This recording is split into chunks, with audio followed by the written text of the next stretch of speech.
Hello and welcome, baby. Here we are, Monday. I believe the last Monday night football game of the year. Maybe not. There could be one more after this one, but it will be Big Ben's last game at Three River Stadium, Heinz Field. I don't know what it's called these days. It's going to be his last home game, and while you're there, man, before we get started, go check out Iggy's Fantasy and Betting.com for all your fantasy and betting needs. We got SuperDraftPro.com. Go check that out. You can put that in there. Go play against no matter where you live, all 50 states. It's legal betting, my friends. We want you to get in on this DFS. Your season will not end. If this is your championship week, we got basketball, we got hockey, we got all kinds of sports we can create DFS. Not to forget, we got one more week of NFL regular season. Then we have the playoffs, and then we have the divisional round, and then we have the conference round, and then we got the Super Bowl. So we're still sitting on some good football, my friends. We still got about 5 more weeks of football left. So go hop on the Super Draft for me. Go check that out. All right. While we're sitting here today, man, it is a interesting show, man. We're gonna recap a lot of what happened last night, yesterday. There's a lot of good betting too. We've just been on a roll over here in the betting street. Let's just get through the games though. Bills 29-15. Looks like that spread was covered by Falcons. Good job, baby. Hey, who had Devin Singletary in DFS? This guy did. He balled out too. He's the guy you wanted. He had 110 carries for 2 touchdowns. I think Josh Allen had the other 2 touchdowns, so nobody else really did anything else. Feel bad if you had any receivers in this game because Kyle Pitts looks like was the leading receiver with 69 passing yards and 2 catches. Crazy. Bears just dismantled the Giants. Who else had Bears defense in their DFS lineup? This guy did. Dalton doing the damn deal. It's crazy. Foles and Dalton have been leading the Bears to victories, but everybody wants these rookies. I think it's partially because of the hyperbolic media. And also, honestly, dude, I think these dynasty people have a large influence in the fantasy football industry, probably because a lot of these old heads have been playing it a long time. I've never found people to pay attention, much less like be able to sit there and do dynasty with. But be leery of these people. They want all these rookie quarterbacks to come out and just be good and great. It just doesn't happen that way all the time, all right? The Bengals in a barn burner against the Chiefs looked like my max 59.5 point over did not they blew that out of the water, and that was the highest you could go on the book. So I just went the wrong way with this one. But the Bengals did it at home. Not much defense in this game. The Bengals held on to the last drive for felt like about 20 reality minutes. The story of the day, though, Jamar Chase broke all rookie records with 266 yards and 3 touchdowns on 11 catches. If you didn't have him in your lineup, you didn't win. If you had the Joe Burrow, Jamar Chase stack for this week in fantasy football, you probably won the championship. You probably won a big money pot if you had that. They dominated the game. The Titans 34-3 and 2. Tagovailoa letting people down. He was in the charity league. There was 2 people that had him in the roster. He got negative 6.5 points. You would have been off just leaving it blank. Hey, Foreman's filling in nicely. 132 yards, 1 touchdown. Way better than Adrian Peterson for those guys. The Titans, number 1 seed in the AFC with the Bengals win and their win, and they just have to win one more week against the Houston Texans, and they have the number 1 seed. The bye week, get healthy. How crazy is that? Raiders at Colts. I thought this game was be a good one. This is the one we won a lot of same game on. We just took the spread in the first half on the Raiders. We took the spread on the end of the game for the Raiders, and we took the under, and it totally happened. That's what you want, man. Raiders 23-20, Carr 255 and a touchdown. Taylor 108 and a touchdown. Zay Jones leading all receivers. I went with Edwards. I shouldn't have. I should have stayed with Zay Jones. He had 8 for 120. The Raiders win next week. They're in the playoffs. How about that? It seems like there's been multiple times this year that we were like, the Raiders, just cut them off. They're done, baby.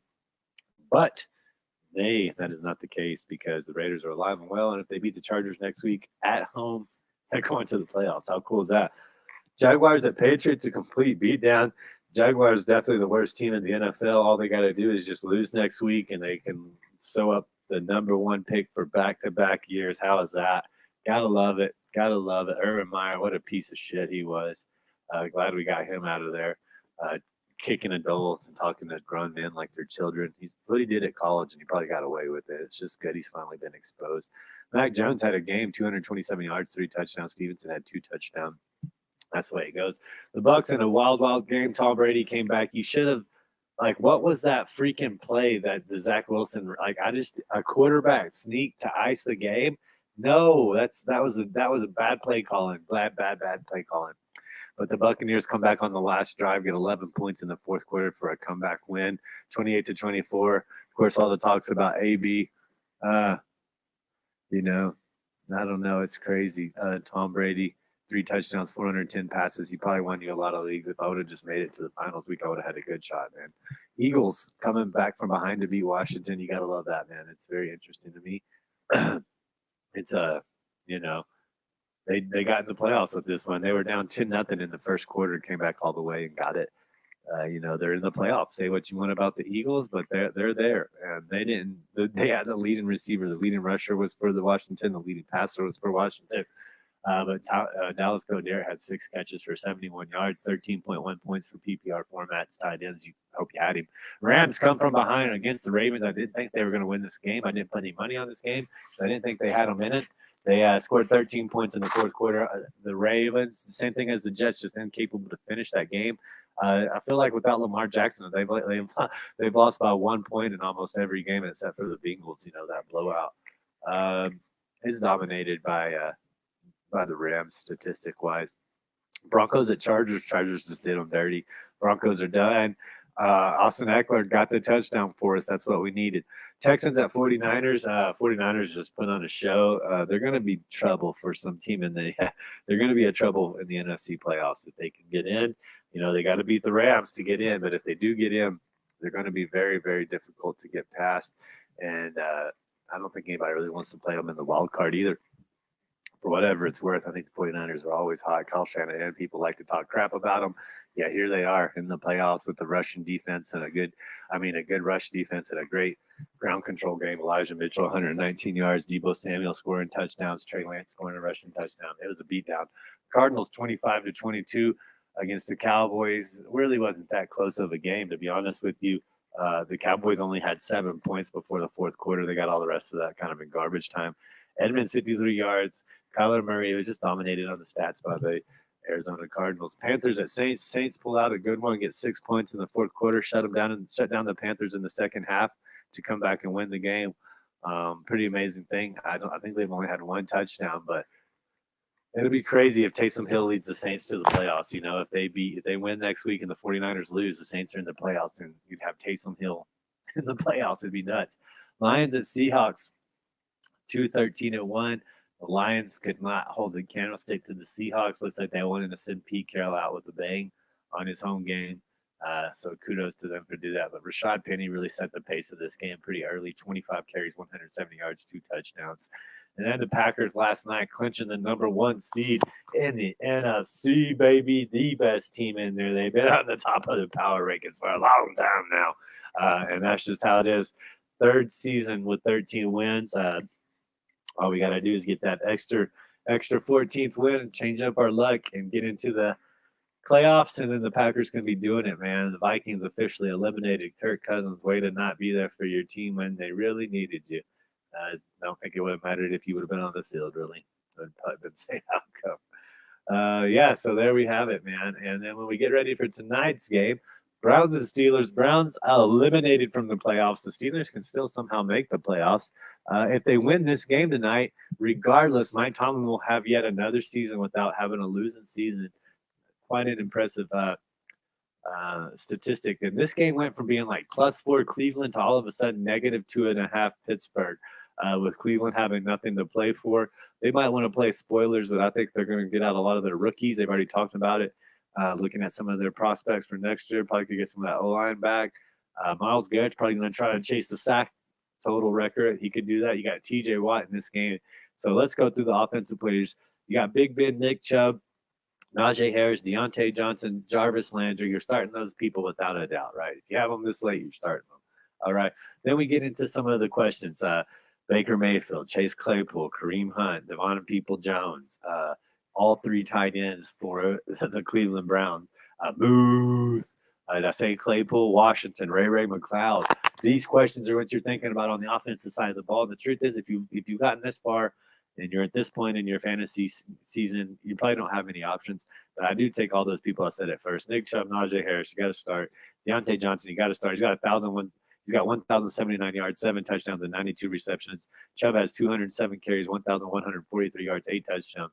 Big Ben has 336 completions, 3,373 yards. So he's like right there. He's pretty much on pace for 10 yards a pass, and he's got 20 touchdowns. So if this is Big Ben's last game in his home stadium, I think the crowd will be with him. I think the defense will be with him. I think the special teams will be with him. I think Mike Tomlin will be with him. And I think Big Ben's going to have an excellent day. I really do. So from the offensive betting perspective, that's how I feel about it. On the defensive side, you already started Myles Garrett. You're going to start Anthony Walker. You're probably going to start Denzel Ward. For the Pittsburgh Steelers, I just expect big games from a lot of people. I think Joe Sherbert is out, right? So we're going to ask Bush to step it up. We're going to have Watt. We're going to have Cameron Haywood. I fully expect Minkah Fitzpatrick to be there. Actually, I think Bush might be out. So Minkah Fitzpatrick, Watt, Cameron Hayward, Joe Hayden again. Well, Baker doesn't throw interceptions. He'll just throw it 7-8 yards away from their wide receiver if the cornerback's even 2 or 3 steps within his wide receiver. He just is not very accurate. He doesn't trust himself. His confidence is shook. He's about where Carson Wentz was last year. That's how I see Baker Mayfield this year. I think team defense-wise, you're going to start the Steelers. I expect them to shut down the Browns. The only person I really expect to do much is Chubb. Landry could get some high volume, via receptions. But when I look at tonight's game, that's just kind of how I see it. I see Pittsburgh, like I said, the line changed, and Pittsburgh's not out of it. With the win, they can kind of hold on to some hope. If they can get to 9-7-1, they might be able to sneak in the playoffs for whatever it's worth. But from that DFS lineup, you're going to choose from those people I basically told you about. And that's what I fully anticipate. I do think this is going to be Big Ben's last game. Say what you want about Big Ben.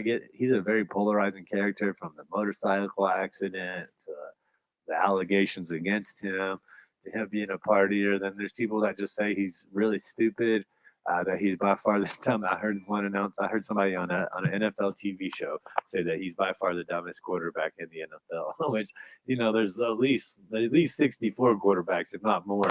And they said Big Ben, that's not his thing. And if you look at Big Ben's history, that's not his thing. He's more of a backyard player.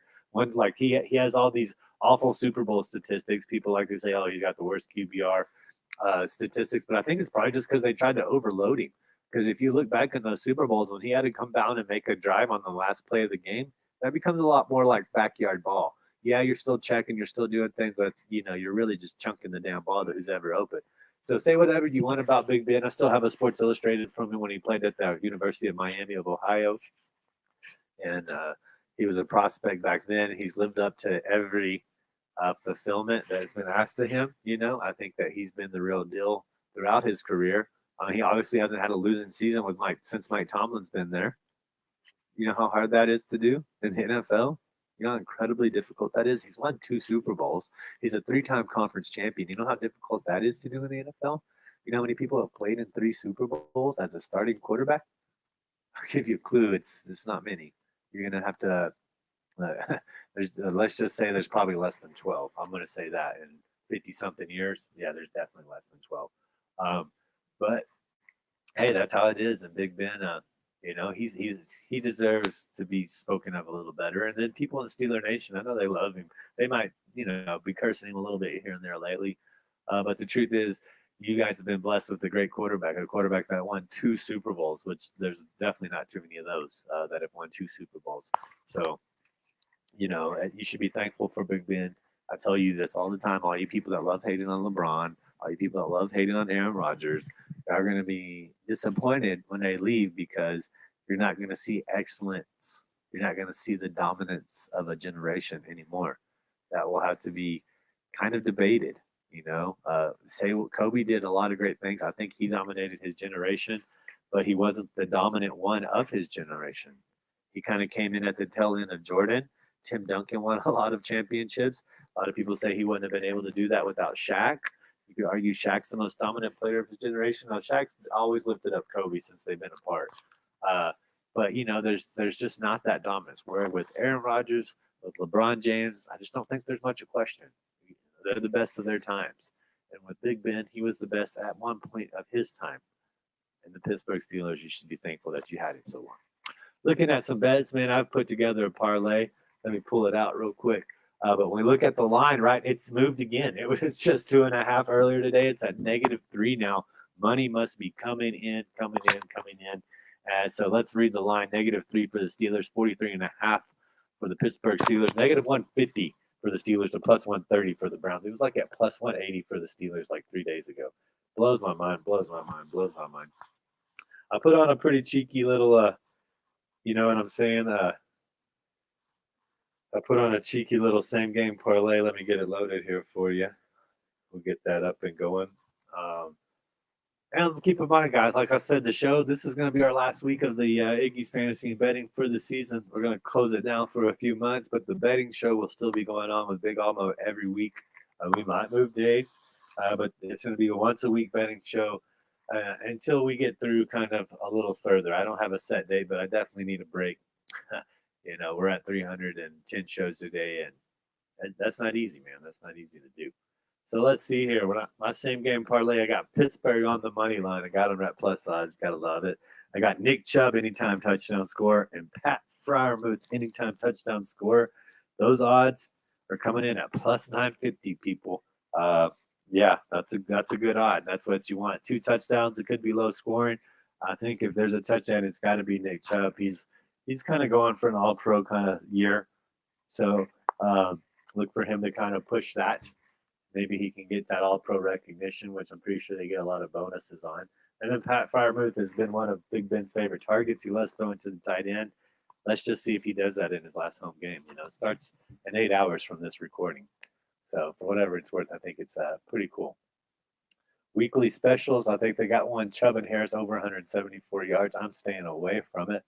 When we look at tackles plus assist, Cameron Hayward 3.5, Mika Fitzpatrick 7.5 at plus 100, Myles Garrett 3.5, -120, TJ Watt 3.5, -155, Terrell Edmonds 4.5 at -155. Not my favorite lines. Boswell's at 6.5 kick-in points. So is Chase McLaughlin. Expecting a big night there in Pittsburgh from those guys. Let's look at Big Ben's, or let's look at touchdown scores. I've already told you. The 2 I took. Nick Chubb's at -115. Najee Harris -105. Deontay Johnson +165. Dearness Johnson +175. Kareem Hunt +175, as well as Jarvis Landry at 175. Donovan Peoples-Jones at 250. Austin Hooper at 250. Chase Claypool at 280.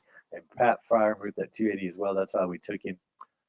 If you do think some lower end, Ray McLeod 380. Browns defense 550. Steelers defense 650.